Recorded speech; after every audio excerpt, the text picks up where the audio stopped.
Whatever you dwell upon grows. Whatever you think about over and over again grows in your reality.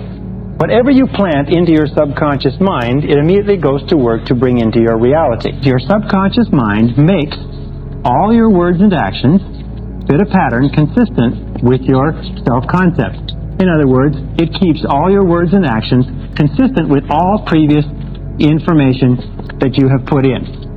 Also, it keeps your words and actions consistent with your dominant goals.